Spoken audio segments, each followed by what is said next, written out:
King John of England was an old man in 1215. He had reigned long and unjustly, and both the nobles and the common people were enraged and desperate during those last years of his life. He laid taxes without warrant and without mercy. He punished without trial, and he loaded favorites with riches and honors. It was he who invented the practice of pulling a tooth a day to extort money from the wealthy Jews. It was he who had his nephew Arthur murdered to ensure the succession for himself. He ravaged his own kingdom with fire and with murder from north to south because it rebelled against him. In the year before his evil life ended, the barons and earls of England met at Runnymede on the Thames and demanded of King John that certain laws should be kept inviolate in England for the protection of all citizens. These laws they wrote down for his signature, and the paper whereon they are written is called the Magna Carta.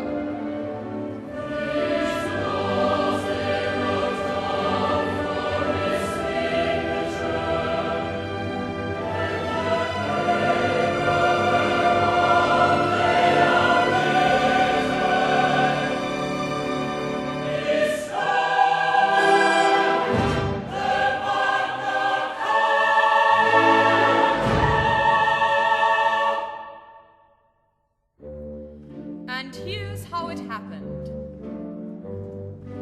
Deep in his castle sits old King John, a pasty on the table, a fire on the stone, a ball fiddle in the corner, a drink on the hob, and a tax collector paying him 26 bob.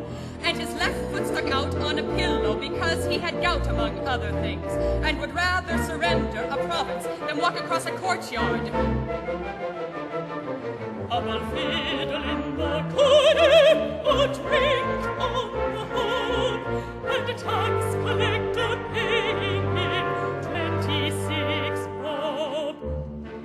A seneschal came running. King John! They heard him cry, "Take your mind off the money, take your fist from the pie, take your foot from the pillow, and your axe and your shoes, and put on all the armor a king can use.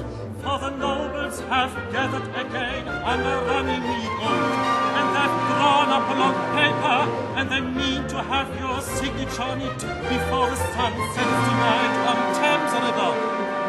Take your foot from the pillow, find your axe and your shoes, and put on all the armor a king can use." King John stood up and he roared, "God's boots of the snakes out of men, and of feed them to the house. Rouse up, my officers, call out, my guards. Let me see 10,000 men in the castle yard." And he picked up a mace, and he dragged on a couple of iron boots over his gout, swearing horribly in Old English, and kicking all the servants into the corner on his way to the portcullis.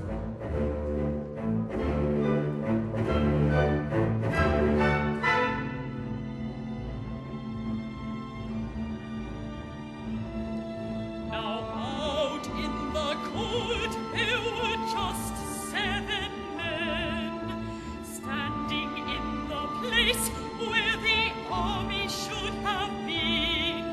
King John looked around him, and nobody spoke, for the men at arms were marching down to Runnymede Oak. "Why, those sons of dogs," said old King John, still speaking Old English.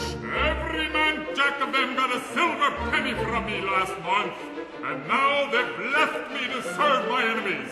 I'll make them sorry for it it, as sure as this is the year 1215 A.D. Then he rode down to the Thames, with iron on his toes, and his 7 men behind him, and looked at his foes. Swine! He called across the river, and his voice had a ring. He will now disperse and scatter, by order of your king, by order of your king. Hello! Hello!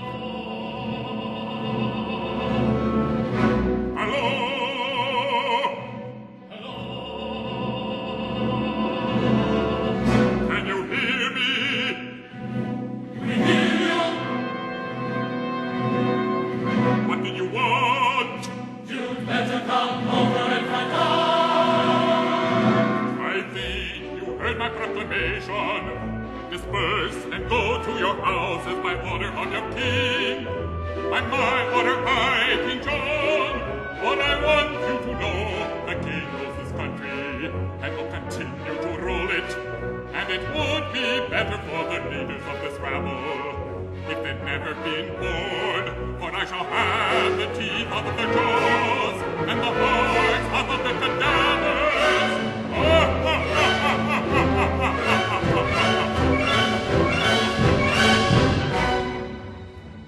Then a man rode out from the Runnymede ring, and he said, We don't mind about your being king.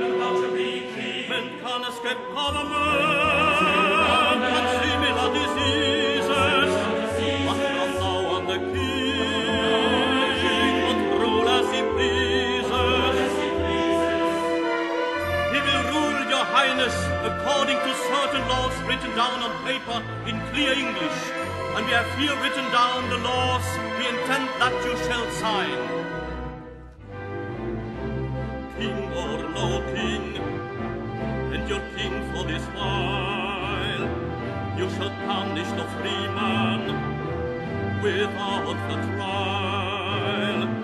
You shall lay no tax, not in general use. You shall use no torture on Christians and Jews. And he held out a copy of Magna Carta. Well, I won't sign your dog-dogged paper.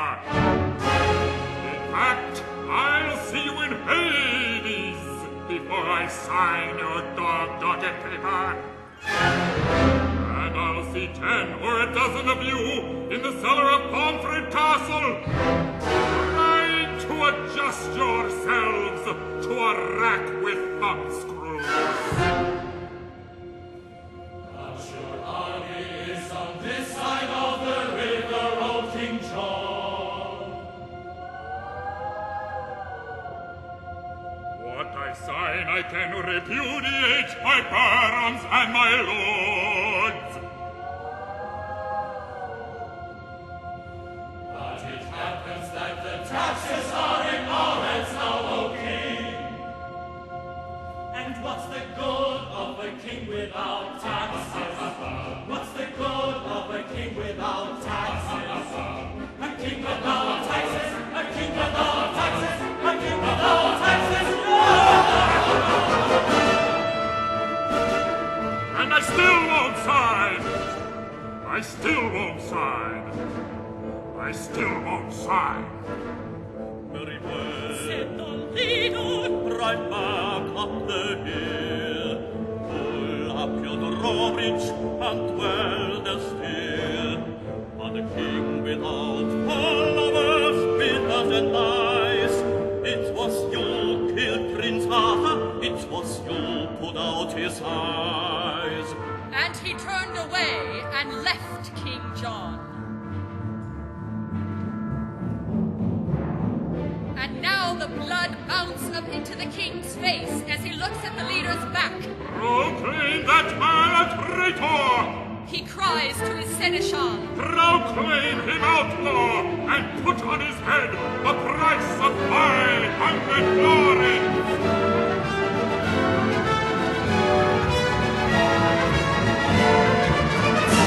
And because the seneschal stands silent and does nothing, the king strikes him with his mailed fist, so that his cheek is cut, and he falls clanging to the ground, with his trumpet in his hand.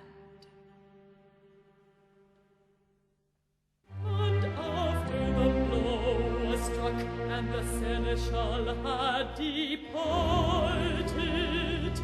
one of King John's 7 nobles turned his horse's head away from the king.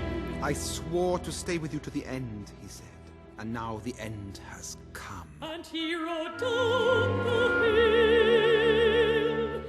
Then a second man turned to the king. You killed my brother, he said, and I thought I'd forgiven you, but I haven't. And he rode on down. Then a third man spoke. I'm one of your last, he said, because we were boys together long ago. But I have looked on too long at injustice administered by law.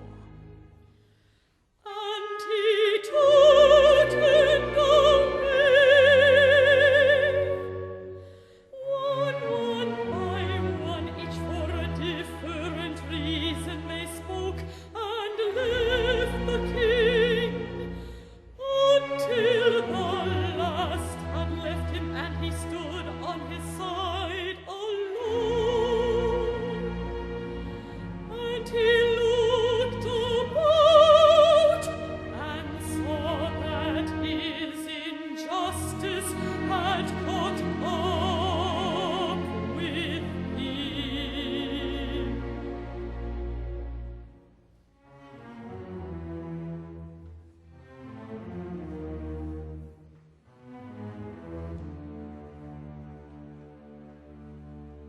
Give me your dog-dogged paper.